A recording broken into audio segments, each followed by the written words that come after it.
The mahogany door swallowed my reflection before it opened. A smear of daylight, the modest pearl earring I had chosen that afternoon, the small pendant my grandmother had given me when I moved out of her house for the first time. For a second, it felt absurd to stand there pretending to be less than I am. Then the door eased, and I stepped into a world that had never expected me to belong. A woman at the threshold, Patricia Whitmore, in a sheath dress so perfectly ironed it looked like armor, offered a smile that didn't reach her eyes. Her hand on the doorknob stayed there a beat longer than courtesy required, a quiet pause that said everything: appraisal, inventory. Behind her, the foyer unfolded into a grade of opulence I've seen in magazines, not in the grocery lists of my childhood. Crystal chandelier droplets caught light like a scattering of tiny, accusing stars. Fresh flowers insisted on being discreetly expensive. "She looks like the help," I heard before I registered whose mouth had formed the words. It was small, almost reflexive, too small to be true venom and too sharp to be accidental. A sliver of sound, a trapdoor opening under the floor. I could have collected myself, smoothed my face, explained who I was. Instead, I let the pendant sway against my collar, where my grandmother's initials, MG, were etched into the metal, half hidden beneath my sweater. I smiled, the way one smiles for photographs, controlled, affable. I let the room set the rules, and then folded myself into them. My mother's hand was warm and a little nervous when she hugged me. That warmth braced me. "They're so pleased you could make it," she said into my ear, as if reading a script composed of hope and the tremor of starting over. Her husband, Harold Whitmore, in a gray suit that had clearly seen better ledgers, moved with the tired gentleness of someone who's been handed a careful life and is trying to match it with the right measures. He introduced me as Ella, with the small, genuine pride of a new family man who is still excited about the people he's chosen. The table was a geography of silver: 6 forks, 4 spoons, the arrangement of glasses that announced which wines would be poured and when. The centerpiece, orchids in an urn, was neutral and deliberate, a quietly aggressive sort of wealth. I found my place at the table by instinct, watching faces like a user reads a messy interface, quick, efficient scans. Patricia sat across from me like a governor in exile. She had perfected that polite tilt of the chin that requires a small, invisible ladder to reach. Behind her, Vivian, her daughter, was an exercise in curated leisure, hair that refused to frizz, nails that were conversation-ready. Vivian's laughter popped at precisely the frequency of someone who practiced being amused. Harold presided a little to the left, his smile soft at the edges like a coin that's been handled too much. You could tell an awful lot about a person by the way they apologized for the soup. Patricia made excuses for nothing and asked for nothing in return. She knew how to make charity look like abundance. Vivian's glances landed on me like a succession of small barbs. Each one tested the water. I felt them, not because I was fragile, but because I had chosen to feel them. That was the point. You're probably wondering why I decided to show up at an evening that could have been a test of manners and instead make it a test of character. It's reasonable. I don't have a flair for melodrama. I have a flair for systems. My work as a senior software architect has trained me to see behavior as patterns, and patterns can be probed. My grandmother, Margaret Graham, taught me something else. Character shows itself most clearly when the stakes are social, and nobody is watching the scoreboard.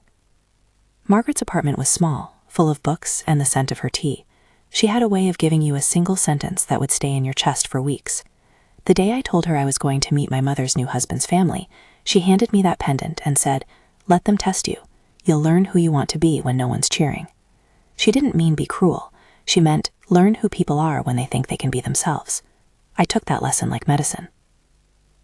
So I played what I call the modest part. No brand names conspicuous on my clothes. A soft voice in crowded rooms.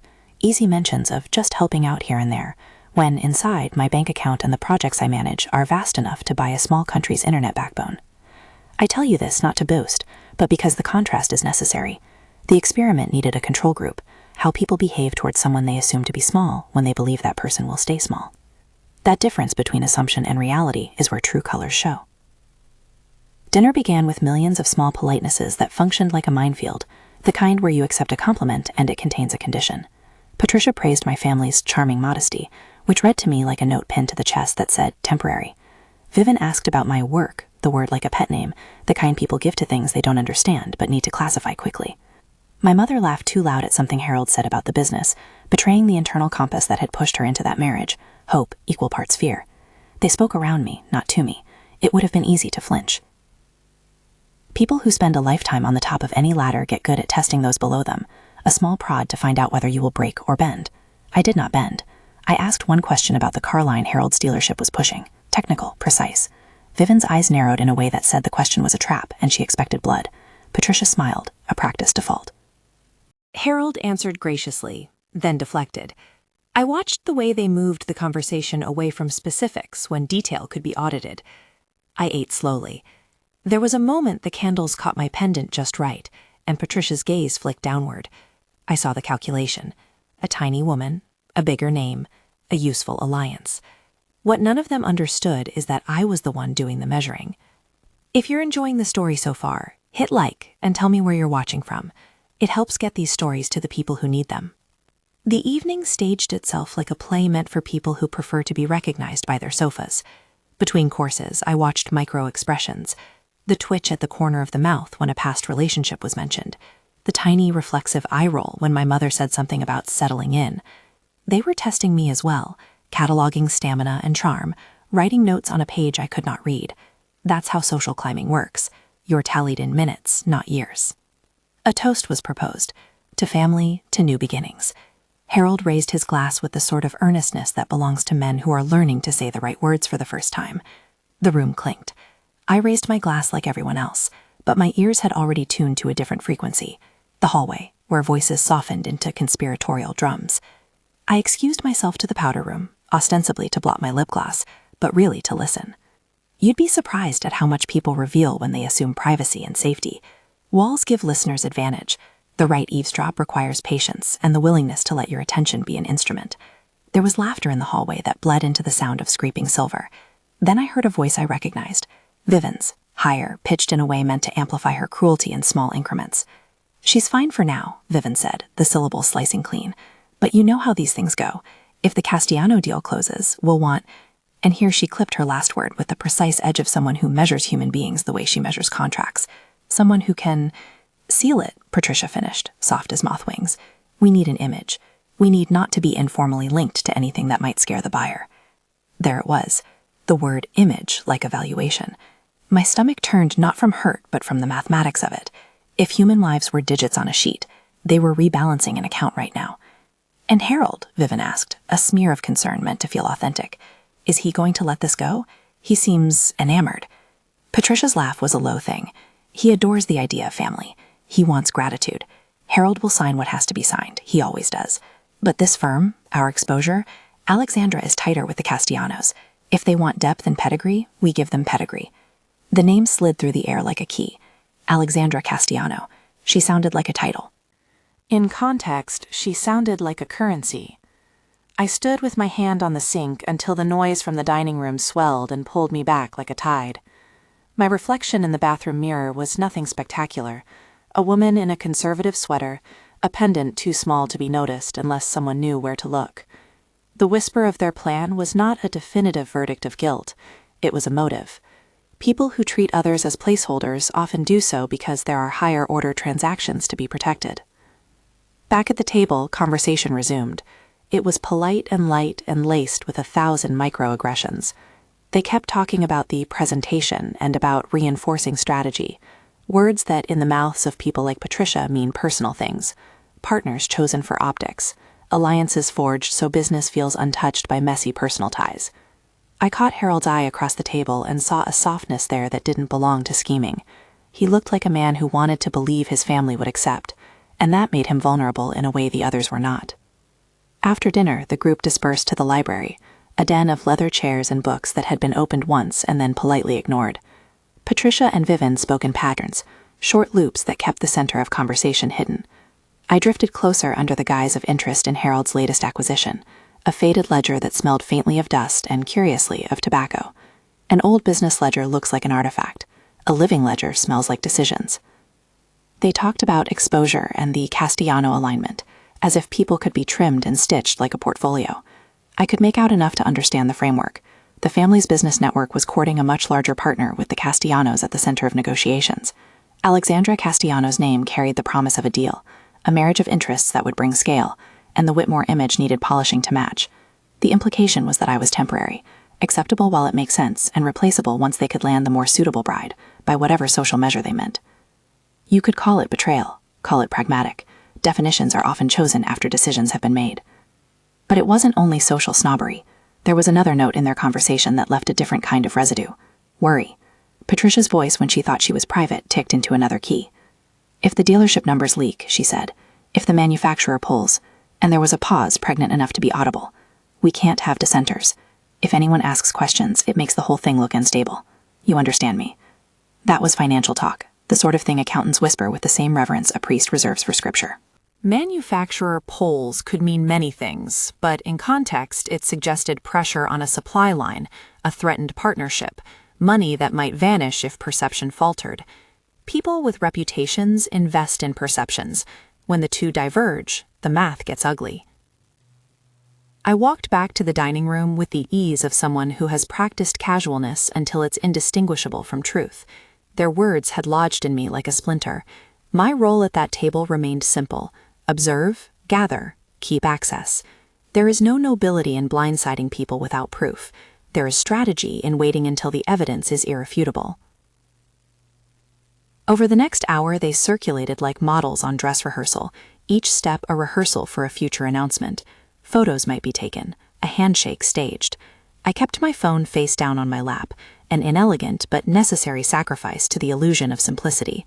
In my head, I began making a map: nodes, relationships, points of leverage. It's what I do when I need to understand a system quickly. The map was not yet evidence, it was hypothesis. When at last I excused myself to call my mother, a simple check-in, I wandered the house on purpose. The Whitmore estate is a museum of decisions. Photographs and frames showed staged summers, a younger Harold with a different business partner, Patricia in a different dress. The study door was ajar. I paused at it because curiosity often hides like a small animal under furniture, and because curious people find out what polite people do not. Inside, papers were stacked with the kind of neatness that says someone wanted the surface of things to look steadier than they are. Receipts with dates, invoices, a monthly binder labeled in an exacting hand. A photograph slid from under a report like a secret trying to escape. I picked it up with the pretense of tidying. The photo was of Harold standing next to a woman in a red dress, Alexandra Castellano, if memory and dinner chatter matched faces, and on the back someone had written an unhelpful notation: presentation, Q3. I set it down. A photograph is not a crime scene, it's a ledger of associations. It can suggest things, it cannot prove intent. That is the hard line a person with a habit for evidence learns to respect. Suspicion must become proof before accusation becomes action. Yet even suspicion can be a moral summons. Standing there with the paper between my fingers, the room's hush pressed around me like an audience awaiting a verdict. If the family was treating me as a placeholder, that explained more than petty cruelty. It explained the way they spoke about the dealership, about the manufacturer potentially pulling. It explained the discreet references to stability and image. There are many ways to be undermined, and being used as a temporary face is one of the slowest. That night I left as I had arrived, quiet, precise. The pendant at my throat felt suddenly heavier, and perversely, more honest. In the car, the city's lights smeared into lines, and then into the silver of empty highways. My mother clung cheerfully to the evening's afterglow, unaware of the seam I had seen rip at the edges. She was hopeful in a way only someone who has already given away pieces of themselves could be, optimistic that a new title would stitch the old ones together. Once home, I sat at my kitchen table and let the night fold around me. The lesson my grandmother had given me, watch people when nobody's watching, was not a license to deceive, it was a permission to learn. I wasn't there to humiliate them, I was there to understand. Who would treat me as a human being when their coffers looked perilous, and who would trade me for optics? There is an honesty in deciding to remain small in public when you are not. It is not humility as others understand it. It is a form of intelligence. You let people show themselves. You collect what they reveal. You put together a narrative that can be tested. The narrative that began to form was a simple one. Whitmore family appreciates appearances. They're courting a major alignment with the Castellanos. They consider my presence convenient until a higher status match becomes available. The dealership's future might be more fragile than their table suggests. Fragile could mean mismanagement. It could mean a bad quarter. It could mean creative accounting waiting to be called. That is not an indictment, only an open question. But open questions are what make people dangerous. If a family plans to sacrifice a human relationship to protect a ledger, that is something worth scrutinizing. I slept badly, dreams populated with open ledgers and smiling faces. In the morning, I found myself walking Margaret's tree-lined memory lane, mentally listing what would count as valid evidence, documented inconsistencies in financial reports, corroboration from third-party vendors, photographs with dates, communications that showed intent. I am not a private investigator. I do not break laws, but I am skilled at collecting public artifacts and reading the patterns they reveal. I can pull public filings, call former suppliers, look up manufacturing contracts published for investors. The law is generous with its public documents. It is stingy with gossip. Good. I intend to stay on the law's right side. There were a dozen ways this could go wrong. There were a dozen reasons to tell my mother everything and let her choose. But I remembered Margaret's voice. Let them show you who they are. If I ran and raised alarms before I had anything to show, I would be trading an honest test for a messy argument that solves nothing. So I waited, not passively, but like someone listening to a rhythm and marking the beats. I opened my laptop and stared at a new blank project. The cursor blinked at me in the early light like a pulse. I made a list and then another one under it. Public filings to check, manufacturing agreements, contact lists for vendors. A note to reach out to an old acquaintance, Richard Hartley, someone with a history in the industry who had been burned by the Whitmores once, someone who might be willing to corroborate a memory or a document. I didn't want allies. I wanted witnesses. It felt strange to plan like a chess player for what was, at heart, a deeply emotional thing. But planning is how I keep the personal from becoming a sledgehammer. Strategy turns hurt into action. Strategy gives hurt shape. Over the next few days, I returned to the Whitmore orbit under the guise of gratitude and politeness. I brought macarons that I had purchased at a bakery their sort of social circle liked to pretend was obscure. I complimented Vivian's scarf. I listened when Patricia spoke about legacy as if it were a flavor. They, unaware of my mental map, continued to test. At a charity luncheon, I asked Harold about his relationship with several local manufacturers, small, innocuous follow-ups that someone in his position would treat as comfortable. He answered with the gentle honesty of a man who believed in a story he'd written for himself. He didn't know that I had started to set small traps of my own. Questions framed the way you ask software for logs. I asked for names, for dates, for supplier references. Each response was a data point. On the fourth night, alone in the Whitmore guest room after a family dinner that had been polite enough to be dangerous, I lay awake reconstructing every conversation. The unfairness of being measured like a feature-length costume niggled at me, but my grandmother's pendant felt like a compass against my sternum. You learn to trust small things. But patterns insist on repetition. In a quiet corner of the library, a conversation drifted past a door as Patricia and Vivian thought they were unobserved. "We can't have anyone stirring," Patricia said. "If the manufacturer smells instability, they'll run." Vivian's voice was eager then, the way an apprentice becomes dangerous when she has learned her teacher's edge. "So we keep her, Ella, quiet. She's useful, but the right bride will be better. The Castellanos want pedigree and social skill." Patricia softened, the way people do when smoothing the fabric of a plan. "Make sure Harold understands. He loves the idea of family. He'll sign where he's needed. He'll never want to ruin anyone's reputation." It was a plan rendered in polite tones. They had named me without my name in their mouths. They had described my utility. They had carved an expiration date. At the bottom of the plan, like a signature, there was worry. "If the manufacturer pulls," Patricia repeated, "we need contingency. The books have to be tidy. We cannot afford irregularities." Irregularities. The word landed in the room like a coin dropped in a well. I felt it reverberate. I could have walked out of that house and told my mother everything. I almost did. But walking out would have been the end of an investigation not yet begun. The story needed evidence, not indignation. The Whitmores had shown me their intent. Intent is important. Intent is a roadmap. It isn't guilt. It is a trail. So I made a decision. I would not attack. I would document. I would find out whether their talk of contingencies and presentations was merely a family fixated on optics or a symptom of something messier. I would protect myself, not with theatrics, but with proof.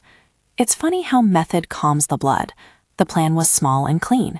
Compile documentation from public records, look for anomalies in supplier payments, track any sudden transfers in company accounts as shown in public filings, get photographs of public meetings, and reach out to vendors who might be willing to share memories. If there were more than talk, if there were financial strain or worse, my mother deserved to know with facts, not innuendo. My grandmother had never advised cruelty, she had advised clarity. The first evening I set to work, the city was mercifully ordinary. I opened a browser and started with publicly accessible reports. annual filings, supplier lists, the sort of documents accountants put in drawers and hope that no one will ever top open. There's a certain satisfaction in translating vague unease into numbered anomalies. Numbers, unlike gossip, don't get offended. I found small things, discrepancies in reported supplier names, a delay in a manufacturer's memo that could mean many things, but could also mean trouble. Nothing definitive yet, nothing that could be thrown in someone's face.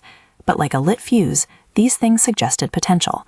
Richard Hartley's name came up more than once in the margins of local industry chatter, an older contact, once slighted by the Whitmores in a contract gone sour. He'd been a cautious man. That caution makes for a careful witness. I sent him a message, careful, professional, not revealing more than necessary. He replied within the hour with a curt, "I remember them." Not an accusation, but a starting point. It's surprising how quickly people decide to assist you once you frame your questions properly. Not as vendetta, but as a search for truth. My phone buzzed with a series of polite calendar invites. I pretended not to be making a list of everything the Whitmores had said and done. There is a humility in doing your work while the other party continues to assume you are naive. It's like using an umbrella in sun. People forget it's raining because they don't think to look up. But the difference between curiosity and ethics is always strict. I did not hack emails, I did not break locks. I worked through public means, witnesses, and the kind of document hunting that lives in libraries and online repositories. Under my fingers, the pattern of a story began to take shape, like the outline of a city from its street plan. I could see avenues of motive and little cul-de-sacs of excuse. Nothing yet pinned anyone to wrongdoing, but I had movement, I had direction. The risk, of course, is that people feel exposed when you look at what they thought private. I knew that. That's why my next moves would be meticulous. When you approach someone with accusations, you need to hold something heavier than worry. You need rock, bank statements, signed correspondence, public filings that don't change their shape when people tell stories. So I did what any reasonable person with a skill set like mine would do. I began to assemble a dossier. Not a dramatic folder with red strings and holy indignation. A clean digital file, security protocols, logs of where each piece of information came from. Record keeping is moral hygiene. It keeps you honest and accountable. It forces you to ask whether what you're about to present is something you would stand behind in daylight. There is another thing about taking this route. It gives you time to breathe. Every time I found myself seething, I opened a spreadsheet and inputted a date. Ratios soothe the heart the way a metronome steadies a trembling musician. I could have leaked a rumor at a dinner or screamed in the library and watched the Whitmore's house of cards wobble. But I had things to preserve. My mother's dignity, my own reputation, the principle that exposure without evidence is cruelty. Days passed. I met Richard for coffee in a small place that no one would expect industry players to frequent. He had the look of a man who'd been wounded by partnerships gone wrong, and then chose to live well despite them. His recollections were careful. A late shipment here, a contract clause that shifted liability there, a name of a vendor who'd been paid late. None of it proved malfeasance, but when he sighed and said, "They always made image the priority," it settled like dust. The Whitmores, however, did not slow. If anything, their choreography became more confident, as if imagining victory. There were invitations to gallery openings and to casual luncheons where the guest list read like a public relations memo. I attended these wearing my minimal charm like armor. They continued to test me with smiles and with mentions of future plans, as if I were already a fixture of their story. On the evening that matters most for what comes next, they hosted a small cocktail reception at the estate, an afternoon event that was to culminate in a family announcement, which in their language means sealing public impressions. I arrived with a ribbon of steel around my heart, and Margaret's pendant cold like a coin against my chest. The room hummed with the politeness of people who had decided they were in the right story. The air was warm with perfume and carefully curated laughter. Vivian drifted through the crowd like a breeze tuned to irritate. Patricia wore an expression like a stamp, official, circular, unreadable. Harold was pleasant to the degree of exhaustion. Then I heard it again, the phrase that would pull everything into a sharp, brittle focus. Placeholder. It landed like a verdict. They spoke about me not as a person, but as a temporary asset, a thing to be displayed while the real product was staged. When people reduce another human to utility, they show you the architecture of their ethics. I understood then that this wasn't just about being slighted at dinner. It was about being part of a transaction in which someone's face was a line item. My reaction was not theatrical. I held a champagne flute, and my fingers were steady. The world likes to imagine confrontations as cinematic and messy. Mine, for the moment, was quiet. I let them be as they were, small, busy, efficient. I let them plan their optics. But in the quiet after placeholder, a smaller voice, methodical, practical, started ticking off the facts that would become the shape of what I would do next. Document, verify, witness. Not to punish, but to order the world so my mother would not be surprised by consequences she hadn't chosen to face. There is a moral geometry in these decisions. You can walk away and keep your peace, or you can stay and let truth be weighed properly. My grandmother had taught me to watch, not to be watched. The rest was up to me. That night I did not sleep. I wrote a precise list and then another one, making sure each step respected the law and my own code. If the Whitmores were treating me as something to be traded, I would respond with clarity and evidence. If they were only fearful, I would respond with a conversation that presented what I had found and allowed truth to land where it needed to. But first, I needed more than words in a hallway. I needed proof. I needed to see whether their language of contingency reflected numbers, not just performance. I was careful about what I would collect and how I would collect it. There is dignity in restraint. There is also power in patience. I closed my laptop and placed the pendant on the bedside table. It glinted in the lamplight like an accusation and like a promise. There was a next step looming, and I could feel its weight, going from witness to seeker, from listener to compiler. The plan was not yet formed in full, but the engine had started.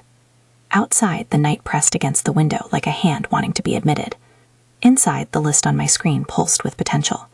I had decided, for reasons that were part dignity and part curiosity, that this would end not with a scream, but with documents on a table. The method would be clean, and the motive clear. Protect truth, not seek vengeance. And somewhere in the folds of that decision, the outline of a public stage took shape. The kind of stage where the final note would have to be played for the whole cast to hear. I had not chosen the venue yet. I only knew it would have to be a place where the Whitmores' performance meant something more than family consensus. It would have to be a place where optics meet consequence. For now, though, there was an afternoon tea to attend, a public lecture Harold had asked me to join, and a small interaction with a manufacturer's representative who had not yet realized he'd become a character in the story. I put my hand on the pendant and felt its weight steady me. There is a peculiar comfort in being deliberate. There is a peculiar courage in choosing to wait for evidence rather than emotion. Some people would call this cowardice. Others would call it prudence. I call it discipline. I had been slighted. I would answer in a way that kept me honest. The rest would follow. In the morning, with the list in place and Richard's tentative assistance confirmed, I would begin the work that separates rumor from reality. For the moment, the House of Whitmore had shown me its true rooms. The last one I'd yet to enter was the ledger room. The ledger room, I suspected, would reveal whether placeholder was flirtation or indictment. I closed the cover of my laptop and let the city settle. The next steps would require patience, no small measure of cunning, and the steady, unglamorous labor of paperwork. But Margaret's voice kept me honest. Watch them, not to punish, but to learn who they are when the curtain is down. I had watched. Now I would begin the work of learning what proof could show. I opened my laptop again before dawn and let the quiet justify the hours I was about to spend. The cursor waited like a patient colleague. The list on the screen was a map. I began where you begin when you don't know a story's ending, with public filings, vendor names, and dates you can prove. It is astonishing what the law leaves in plain sight for anyone willing to look. First, the corporate filings. The dealership's parent company had changed its registered agent twice in 18 months. The latter filing listed a management company I hadn't seen on any of the glossy pamphlets Harold handed out at ribbon cuttings. That management company, Whitmore Management Solutions, shared an address with a private consulting firm registered in the same county. The registration documents were not glamorous. They were bureaucratic, small-fonted things with signatures and dates. And boring is a good thing in truth-seeking. You can't forge boredom easily. Next, the invoices. Public procurement sites and a few small supplier databases let me request copies of older purchase orders. I found a trail of payments labeled for parts and services that stopped being sent to manufacturers and began being routed to an account with the management company's name. Not every routed payment had a smoking gun. Patterns are patient. They emerge only after you stop expecting fireworks and start timing the pulses. The pulses here suggested reallocation. I pulled municipal court records too, the kind you think are obscure until you need them. There was a small judgment in a supplier versus dealership case 2 years prior. A vendor claimed late payments and withheld inventory as a result. The case settled quietly. No one hit the press. But the vendor's affidavit, publicly filed, sworn under penalty, described pressure to accept credit terms that shifted liability in unusual ways. I'll admit I read that affidavit 3 times. People swear to odd things when they are angry. When they've also been stiffed, they swear to them as if to make a nettle of them into a stake. Richard and I met in a corner of a coffee shop that pretended to be anonymous. He had the kind of face that looks like a ledger you can trust, lined but steady. He poured his black coffee and sighed as if the act of meeting me required a small personal accounting. "You're being careful," he said, not quite a question. It felt like praise. "I have to be," I answered. "If this is nothing, I don't want to have made a scandal out of family. If it's something, my mother deserves to know with facts, not fear." He slid over a folder. Inside were copies of contracts he had been able to pull from an old partnership dispute, documents with initials and negotiated edits that showed the Whitmores handled clauses that weighed more risk onto vendors than industry practice warranted. Richard had kept his notes tidy, as people in his line of business do. He liked the world to add up. He had been burned by a clause that read like a trap, and the Whitmores had been on the other side of it.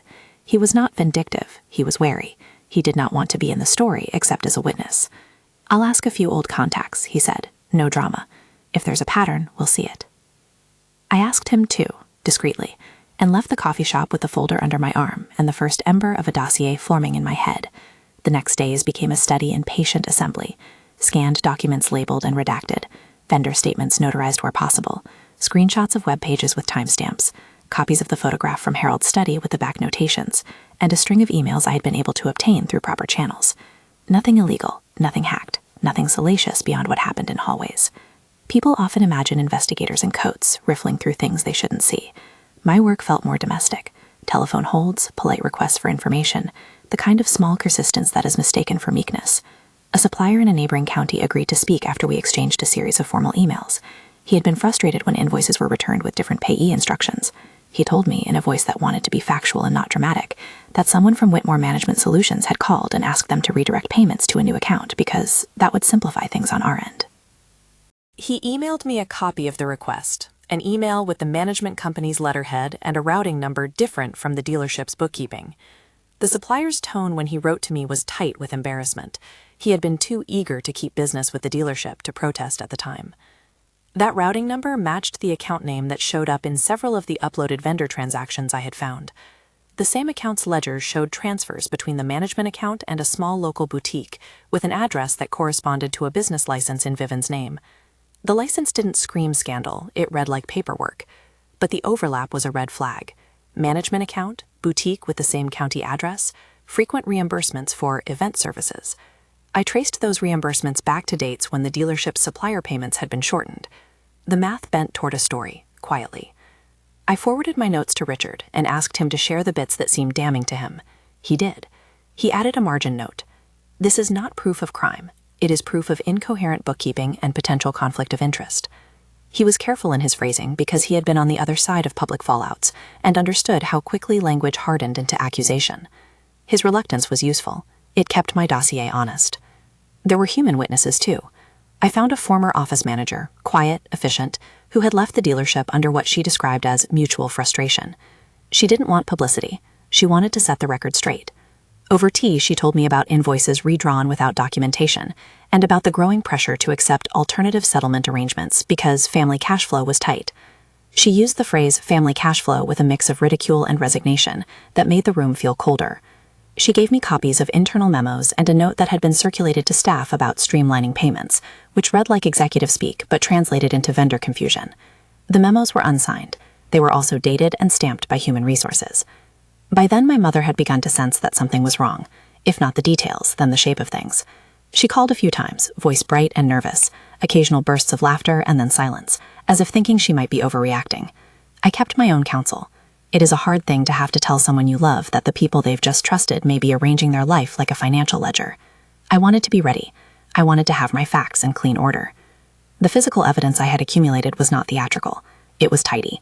A stack of redacted invoices, a photocopy of the photograph with presentation Q3 handwritten on the back, a documented routing number associated with a management account, sworn vendor statements, and contracts showing clauses where risk had been shifted.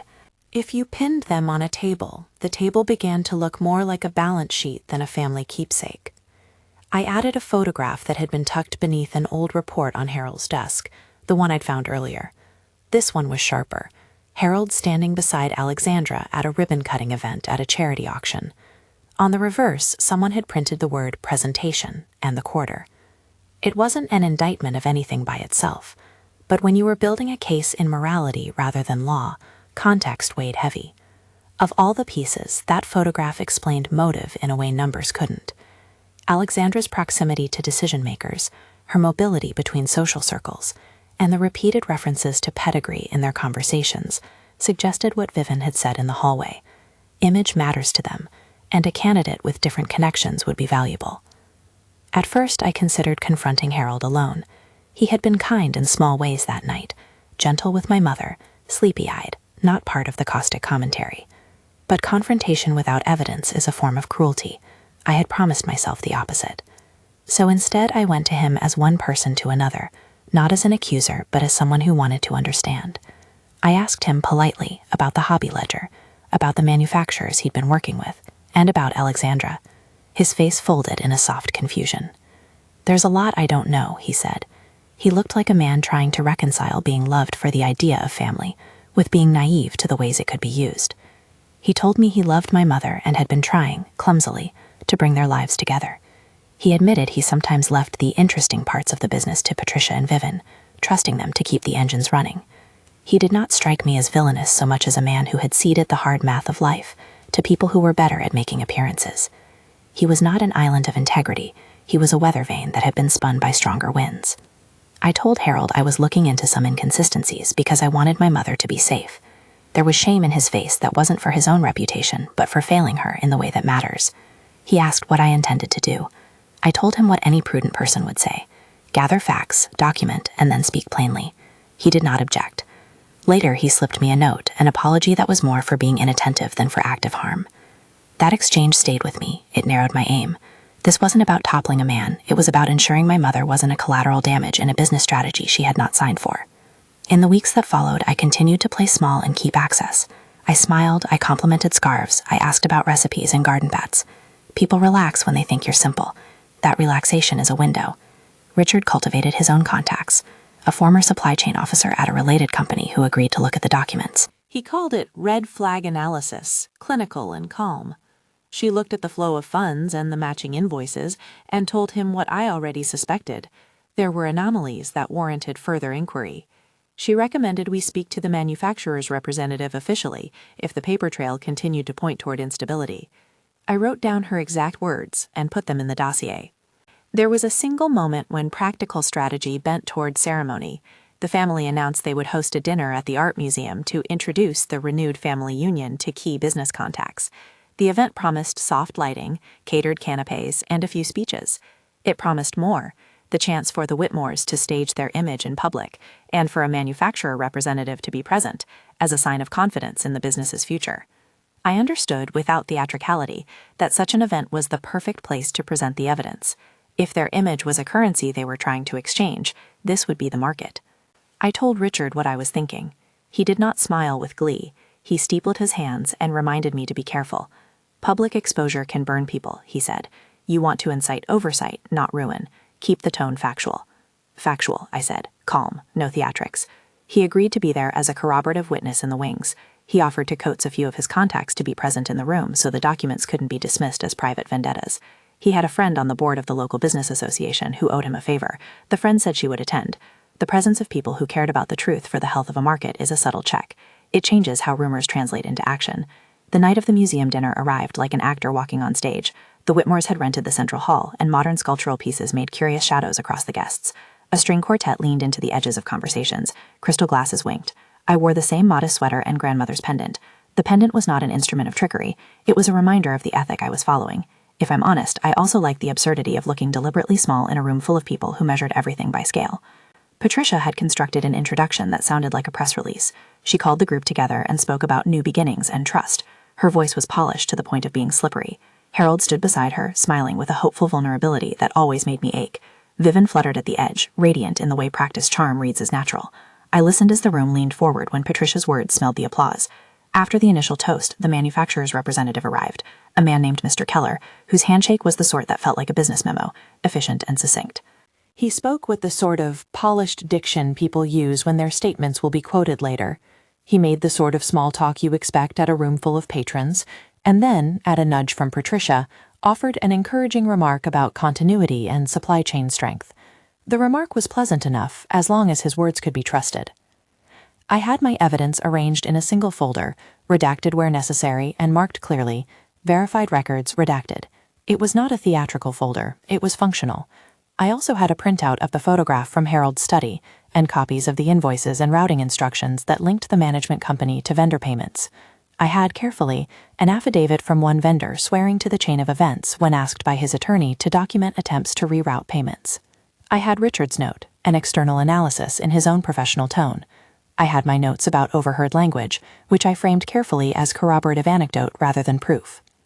My plan was simple: speak plainly, present the documents to the manufacturer representative and a couple of witnesses, and invite an independent review. If the manufacturer chose to act, that would be an external validation of the issue.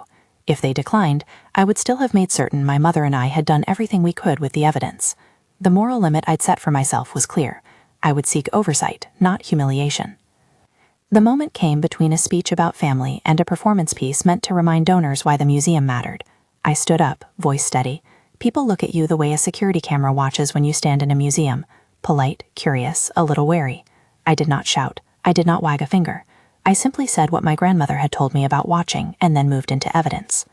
There are things that deserve an audit, I said. Not because I want to hurt anyone, but because someone I love deserves the dignity of knowing whether her life and reputation are being traded for a ledger's solvency. Patricia's smile became a line. A few people in the room shifted. The quartet faltered, just a breath. Mr. Keller looked at me with a physician's steady curiosity. Perhaps he too had been schooled in the cadence of calm. I placed the folder on a side table and invited Mr. Keller and a small group, Richard included, to look through what I had assembled. I explained succinctly and without rancor the documents and the procurement records that suggested supplier payments had been directed to a management account, and that some of the reimbursements coincided with expenses tied to the boutique associated with Vivin. Patricia cut in with institutional calm. "Ella, this is unexpected," she said. "Family matters are private. We have accountants." "You should," I answered, "which is why I'm asking for a third-party review. If these are bookkeeping errors, they will be cleared." If they are problems, then proper channels can address them. My voice did not rise.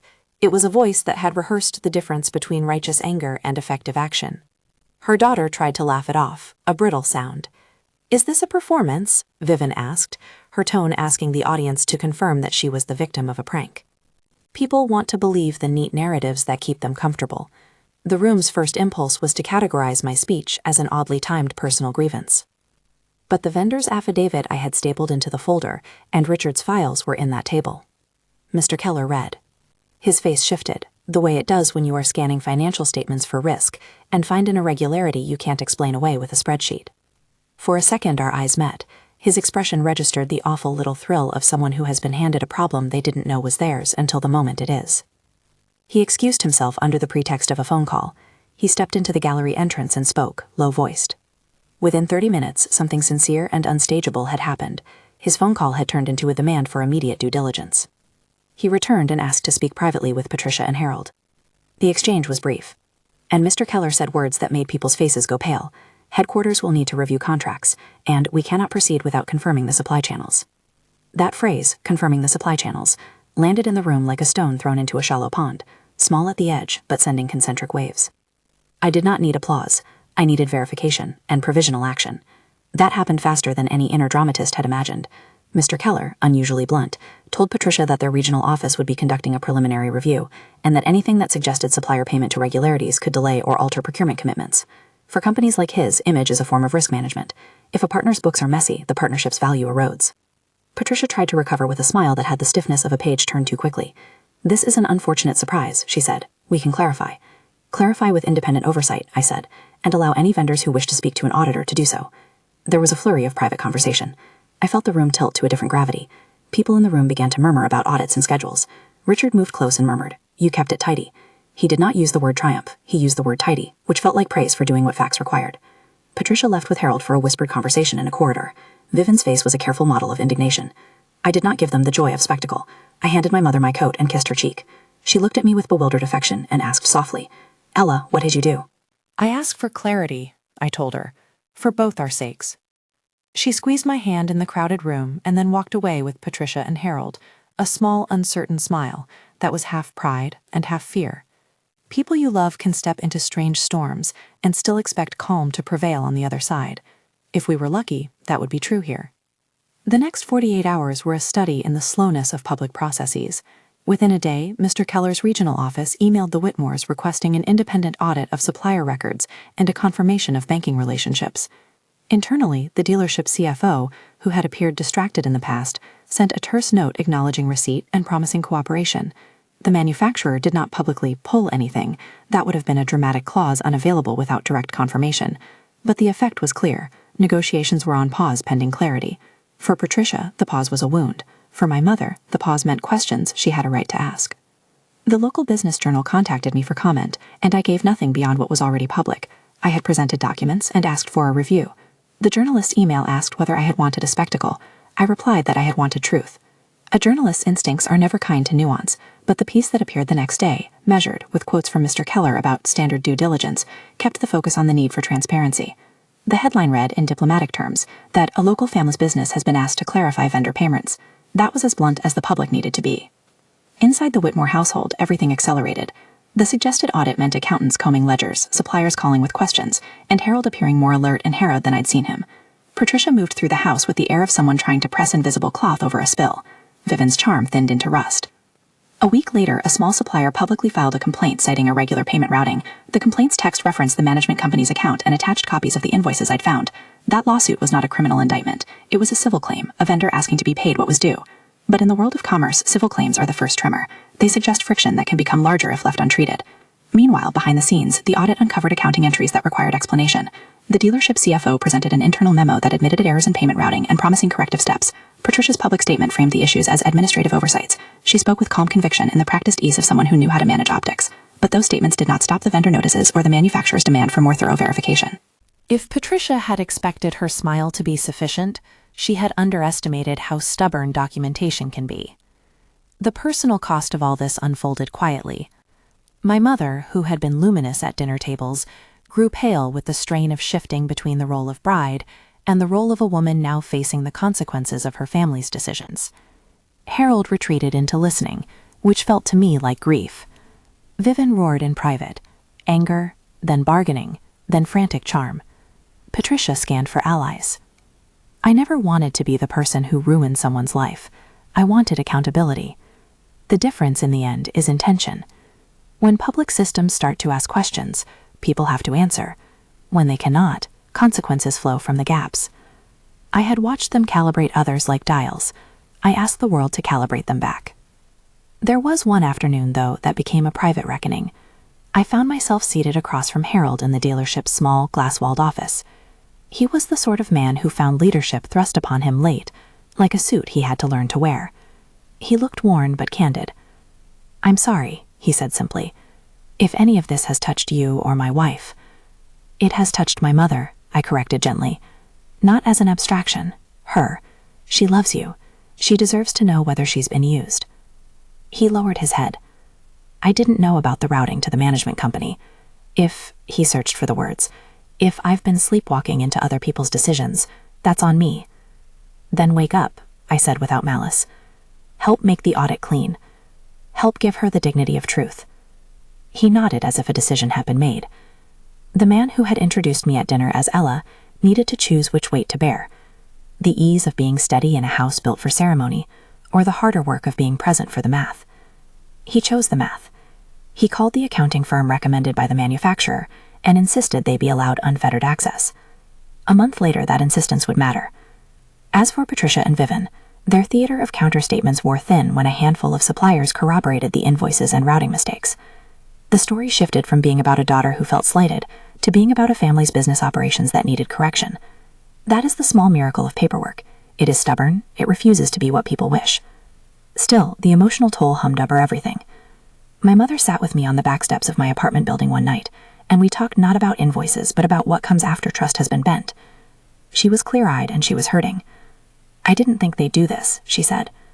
"I wanted to believe in a family." "I know," I said. "Belief is a generous thing." She looked at me with a kind of dawning understanding that comes when someone realizes they are being asked to step into more than love. They are being asked to step into a ledger. "Do I stay?" She asked, the question simple and enormous. "You decide for reasons that are yours," I said, "not because someone else told you their image makes them valuable." She considered that a long moment and then leaned into me. "I married for company," she said, and laughed once, softly, "not for accounting." In the end, she chose to stay with Harold for a season and insist on transparency. She did not want to walk away from the man who had treated her kindly, but she refused to be treated as a cosmetic in someone else's ambitions. That middle ground felt right to her, and to me. Consent matters at every step of life, and her choice was hers. There were consequences beyond our small family. The manufacturer announced an internal review. Local suppliers adjusted contracts. The business association put the Whitmore dealership under provisional review pending accounting clarity.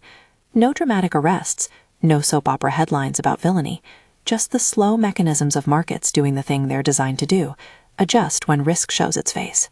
For the Whitmores, a few partnerships went on pause, and a few board members asked for clearer governance. For Patricia, the loss of unquestioned authority stung.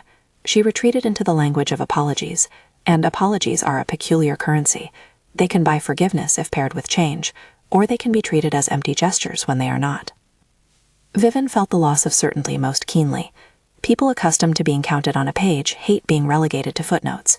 She lashed in private and smiled in public, and eventually she left for a summer in Europe with a suitcase and a suspiciously large credit card bill. That absence changed the house's rhythms. It also, in a small way, clarified who the central players were. As for me, the final act of the story wasn't public vindication. There was a quiet morning when I walked into the small antique shop that sells tea tins near my grandmother's old apartment and bought a new ribbon for the pendant. That ribbon was not about style, it was about tethering. Margaret's advice had been the axis: let people show who they are when nobody's applauding. I thought about walking away entirely from the Whitmores, leaving the thorned garden to them and taking my mother somewhere quieter. Instead, I took a smaller route. I demanded accountability, I encouraged my mother to demand the same, and I gave space for people to correct themselves. There is an ethics to giving people a chance to do the hard work after being exposed. I needed the Whitmores to understand the cost of treating people as placeholders. I didn't want to make them into villains. I wanted to make them into people who had to answer to structure, to law, and to conscience. In the weeks that followed, the dealership's books were audited. The audit identified accounting practices that were, at best, sloppy, and at worst, a series of conflicts of interest that required remediation. The management company agreed to submit details of transfers and payees. Some of the entries were explained as timing errors, others required reallocation, and in a few instances, restitution to suppliers. None of this happened with drums or fanfare. Bureaucracy is a slow, humming animal. It eats PR lines and leaves truth in its wake. For my mother, the important thing was that clarity came.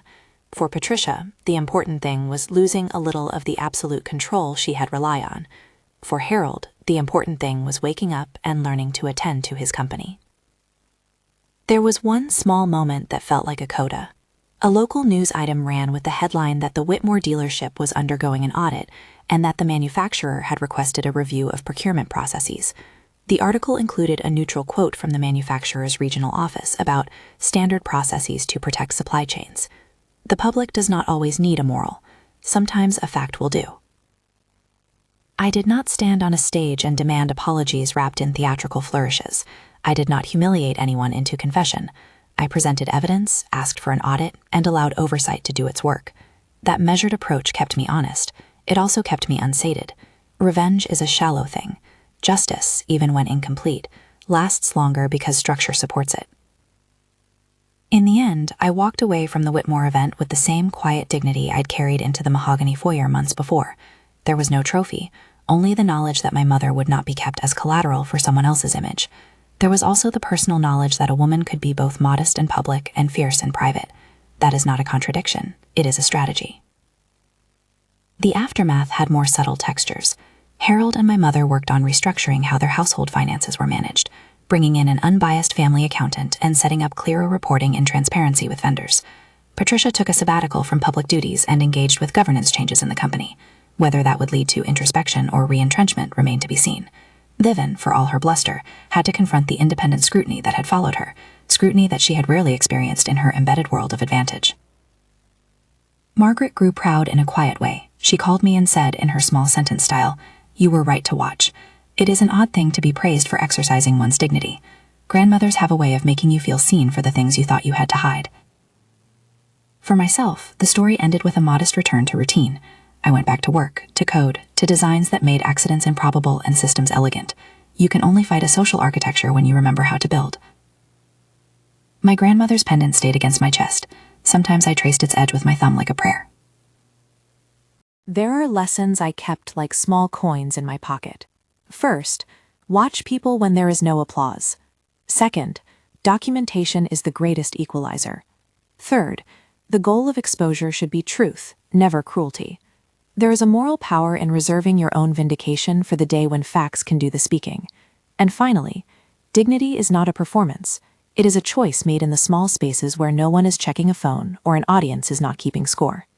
When the dust settled, my mother and I sat across from each other at a market cafe and considered what family meant. She had been excited at the prospect of belonging to something larger. She was now a little more cautious. She looked at me with gratitude and with something like resolve. "I will not be a placeholder," she said. "I will be a partner." "You already are," I told her. "You were before anyone gave you a ring or a title." We laughed then, the sound small, private, and clean. The final quiet of the story is not a trumpet. It is a pendant's weight against a sweater, a ledger closed for the night, and a woman who has learned how to choose her battles with the precision of someone who knows how to count. I kept living simply by inclination and design, not because I had to, but because I treasured the clean lines of a life I could defend. If anything in this story feels like a small consolation, it's this: people reveal themselves in the quiet places. Sometimes those revelations hurt. Sometimes they release us. My grandmother taught me to let people show who they are when nobody was applauding. In letting the Whitmores show, I asked only that the world acknowledge the patterns they had chosen. I wanted my mother to have truth before she committed to a family narrative that might have made her invisible. I closed that chapter with no need to toss parting stones. The ring, if you imagine one, was not a prop for my final act. I refused to make the scene about drama. I returned any symbol of alliance that had not been made with informed consent, and I made a boundary as clear as a bank statement. I would not be a placeholder. I would be a person. There are people who will tell you to burn bridges when bridged wrong. I prefer to repair where mending is possible and to cross new bridges where the foundations are honest. This is not magnanimity. It is strategy born of kindness and of experience. It protects those you love and keeps you standing in the light you can live with.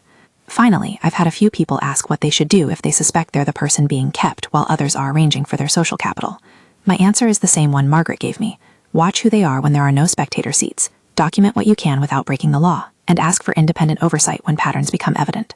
You don't have to dramatize to be heard. Facts will do the heavy lifting if you give them a chance. If this story resonated with you, subscribe for more true story breaks and share this video with someone who loves a comeback. Thank you for staying with me through this, through the quiet, through the ledger, and toward whatever dignity we decide to keep.